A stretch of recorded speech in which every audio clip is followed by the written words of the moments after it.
Welcome to the Dear Rochester Retire Well podcast with David Pulcini from 6 Point Financial Partners.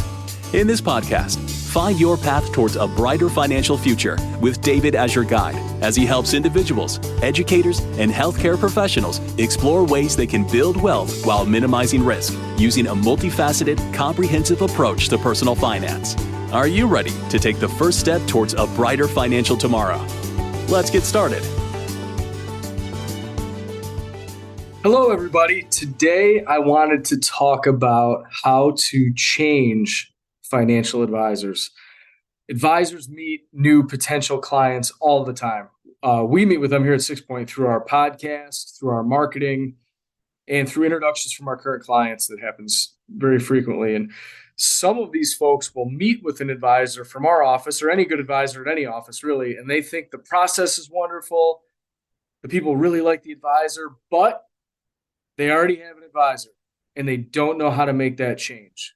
Okay. Or people think they have an advisor, so they do not even want to meet because changing just seems like a nuisance. Okay. Today, I wanted to walk you through how changing advisors actually happens, what is involved, and what you, the listener or client, have to do in order to change financial advisors.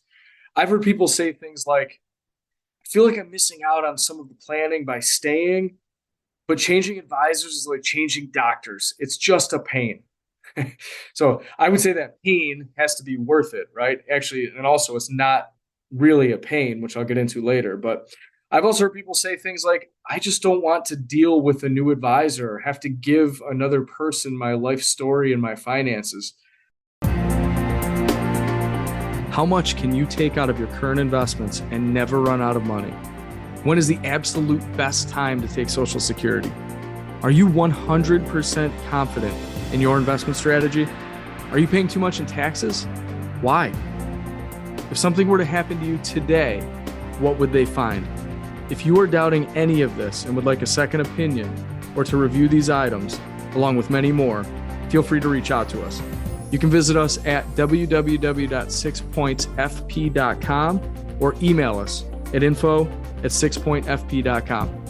Back to the show. Again, there has to be some reason to want to meet with an advisor and then to want to work with them. Maybe your current relationship with an advisor leaves you feeling like something is missing. That's very common. Maybe you overpaid in taxes. Maybe you saw a statement and got nervous. Maybe you need to update an insurance policy or your will.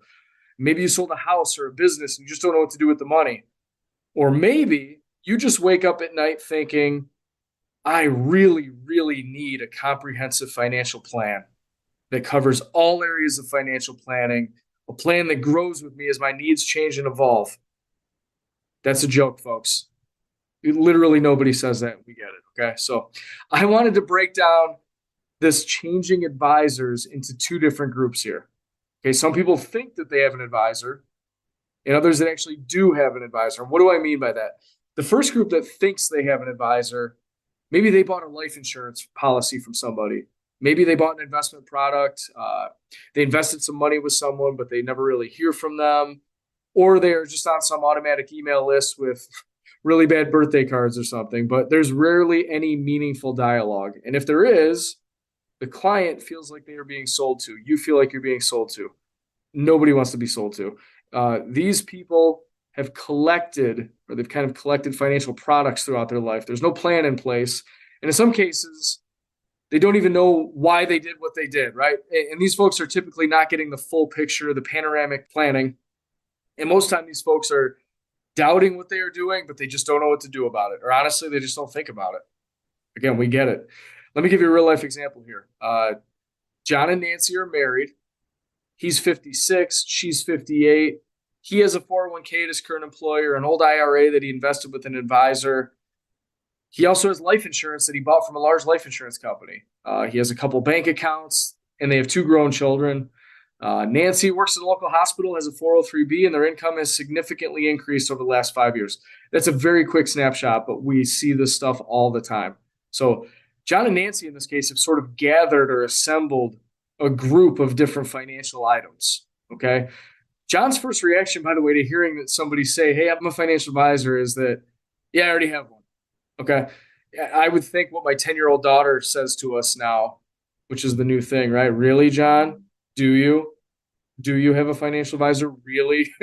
So I picture this as like going shopping for a car. You're in the parking lot or the car lot, hoping that the salesperson does not come out and talk to you. And it's the automatic response of, oh, no, I'm just looking. I'm all set. Hoping that the salesman will just leave you alone. John is thinking, and we get it. Oh, a financial advisor, I'm all set, because he bought some different products throughout the years. Okay. If you're like me, again, I already said this, you can't stand being sold to. So I totally understand why John is blowing this off. But in this case, maybe John just doesn't know what he doesn't know. And obviously, by the way, financial planning is not like buying a vehicle. I think there are more complex challenges to tackle. But anyway, I am willing to bet John's 401k can be reviewed. It could possibly be updated and changed. I would ask John, hey, John, why are you contributing what you are? What's the goal for this account? His old IRA that he had with an advisor could potentially be, I'll call it modernized. Maybe his fees could be lowered, and he wants to make it work cohesively with his 401k. Okay. What about Nancy's options for her retirement accounts? What is she contributing and why? The life insurance John bought, maybe his beneficiaries are not correct anymore, or maybe the reason that he bought the policy in the first place is not a concern anymore. Maybe he bought it to get the kids out of the house, and now that they're grown, he doesn't actually need that insurance anymore. Or maybe there's something else he can do with that money. Okay. I would talk to John about how he and his wife have planned for taxes with their current incomes going up, right? Remember, it went up significantly over the last 5 years. How can we reduce those taxes now and in the future, if that's possible? And what about John's estate plan? Are his documents in the right place? Is everything updated? Can people find their stuff? Okay, so I could keep going, but you can see it gets overwhelming quickly. My point is, John thinks he has an advisor and is all set. Is he? He might actually be, by the way. But in 99.9% of cases, a great advisor can find ways to add tremendous value because it's part of a process, and great advisors will have a process in place. So if John does say, hey, wow, yes, this is exactly what I've been missing. I finally found somebody in a team that can help me with all of this so that I have no doubts on how this is being handled. I'm ready to move forward. How do I change? Okay. Here's the answer, folks. In this case, John has little to no loyalty to anybody that he's worked with. A quick interruption. 6 Point Financial Partners is taking on new clients. If you would like to take the next step in planning your future with Dave or the 6 Point team, please visit them at www.sixpointfp.com to schedule a time or reach out via LinkedIn, Facebook, or simply find us on the internet by searching 6 Point Financial Partners. Okay, back to the show. Okay, all that the advisor needs to do to make the change are their statements in about 30 minutes of John's time and Nancy's time. Okay, he and Nancy, they don't need to contact anybody. They do not need to do anything on their own. At most, they need to be on the phone with the new advisor, maybe to request a transfer form from the back office of the other firm. That's important differentiation because some folks think they have to call the old advisor. You almost never need to speak with that other advisor that maybe sold you that account, okay, unless you want to. But in John's case, the end result of this is the IRA's moved with no penalties or taxes to the new firm. His life insurance can be updated. The 401k and the 403bs are updated and taken care of. The advisor will introduce John and Nancy to their professional network of estate planning attorneys, potential CPAs, and more. And that's it. Okay, so now they're feeling good. They're confident. John and Nancy are now plugged into that new advisor's process. They'll be communicated with on an ongoing basis, and they'll know exactly when they're going to meet with their advisor. And maybe that's once a year, maybe it's twice, whatever they decide that they need and then what the advisor decides. So, but the benefits to John and Nancy are seriously life-changing, and it's for them and their grown children. Okay, the changing itself of advisors in this case is really easy. It's nothing at all, folks. Like I can't overstate that. It's really easy. We get statements, we make calls, it's done. And most of the time, the clients don't have to do anything. The more tricky advisor change is the folks that have a long-standing relationship with an advisor or that advisor's team. And again, I understand. There may be some personal loyalty here. Maybe they're friends. The client would just feel really bad for changing advisors. And this is a tough one. But here's the truth, folks. If you experience those nagging doubts, and the doubts might sound something like this. yeah, Bob's been my advisor and friend for 20 years, but he never talked to me about my taxes. Or Bob and I play golf together, but he's never helped me with my estate planning. Or maybe Bob and I never really get together to cover everything. Or he never asked me about my real estate portfolio. He never meets with my kids. I think his fees might be high. Bob's never working. And a big one is I just feel like I might be missing out on something that could benefit us. The fear of missing out definitely will create those doubts. All of this, and by the way, there's a lot more.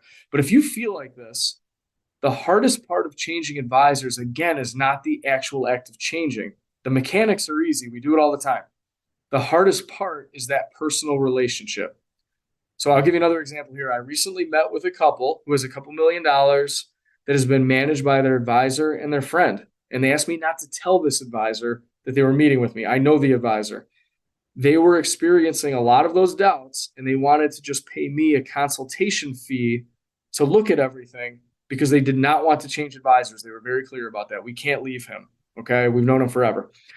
So I took them up on it. I met with them, and you know this, if you've done something long enough, you can tell very quickly if things are missing. And within 5 minutes, I could see that many pieces of the financial puzzle had been missed. And I won't even get into what those were. But another thing that stood out to me was these folks were in their early 60s, as is their advisor. Okay, so I asked what they are going to do when that advisor retires or he slowly just phases out of work. And their answer was, we don't know. And that's another doubt, right? If you're not thinking of that, you should. And that advisor, by the way, should have a plan in place, a succession plan it's called, and potentially start introducing you to the folks that may take over as the advisor, because the advisors are not going to do it forever, right? Okay. So also, when I met with these folks, there were some tremendous value adds that I could help them with right away, and I shared them. And at the end of it, we ended up having 2 meetings, about 2 hours spent together. They decided that it was worth it to actually make the change. Okay. They had to call and talk to their advisor, and I helped equip them, I'll say it that way, with what to say to make it easier. And I'm not sure it helped, but it went like this. And it was, hey, Bob, this is Mike and June.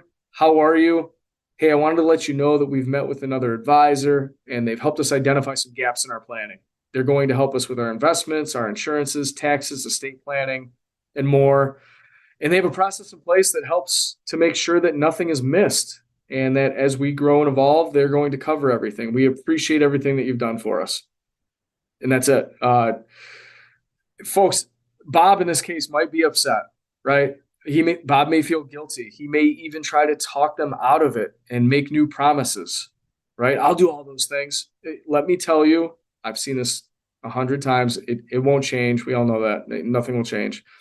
But that is a tough conversation. That is what people are avoiding, okay? But at some point, you need to take your own financial planning seriously and not allow Bob to get away with not doing with what he's supposed to do, right? He should be working for you. That's the hardest part. Again, it's not the actual changing of accounts. In this case, Mike and June just needed to give me their statements, and the rest was easy. They didn't have to do anything. We transferred the accounts. We got them logged in. We plugged them into our system. We walked them through our onboarding checklist, which I will actually share in the next episode. I just thought of that. So we'll go over the onboarding checklist next. But that's it, ladies and gentlemen. Changing advisors is not difficult. The toughest part is finding the why you need to make the change. Once you have a good enough reason, like a lot of things in life, making it happen is simple. And let me give you some whys. Your why in this case might be this, and it might be something completely different, but these are common whys that we hear. We want to be organized. We want to be proactively met with and communicated with. We want a great relationship with someone that can help us. We want to trust our advisor. We want to know that as things come up, our advisor and their team are on top of it, and even better yet, ahead of it. Okay. We want our kids to be all set. We want to make sure our money goes to where it is supposed to go when we're gone. And we just want to know that we're going to be okay. That's a big one. We just want to know that we're going to be okay. I'll stop there. I could keep going on that, but the why just has to be big enough. Okay. If you were like the first couple, John and Nancy, and think that you have an advisor, a great team or advisor can help you very quickly. Couple meetings and you should be all set. Okay. if you have a long-standing relationship like Mike and June did with Bob, your reason for changing just has to be good enough. Okay? Reach out with any questions. Make it a great day. Thank you for listening to the Dear Rochester Retire Well podcast. Click the subscribe button below to be notified when new episodes become available. The information covered and posted represents the views and opinions of the guest and does not necessarily represent the views or opinions of 6 Point Financial Partners. The content has been made available for informational and educational purposes only. The content is not intended to be a substitute for professional investing advice. Always seek the advice of your financial advisor or other qualified financial service provider with any questions you may have regarding your investment planning. Content here is for illustrative and educational purposes only. It is not legal, tax, or individualized financial advice, nor is it a recommendation to buy, sell, or hold any specific security or engage in any specific trading strategy. Results will vary. Past performance is no indication of future results or success. Market conditions change continuously. This commentary reflects the personal opinions, viewpoints, and analysis of 6 Point Financial Partners. It does not necessarily represent those of RFG Advisory, Private Client Services, their clients, or their employees. This commentary should not be regarded as a description of advisory services provided by 6 Point Financial Partners or RFG Advisory, or performance returns of any client. The views reflected in the commentary are subject to change at any time without notice. Securities offered by registered representatives of Private Client Services, member FINRA SIPC. Advisory services offered by investment advisory representatives of RFG Advisory, a registered investment advisor. Private Client Services, 6 Point Financial Partners, and RFG Advisory are unaffiliated entities. Advisory services are only offered to clients or prospective clients where RFG Advisory and its representatives are properly licensed or exempt from licensure. No advisory services may be rendered by RFG Advisory unless a client agreement is in place.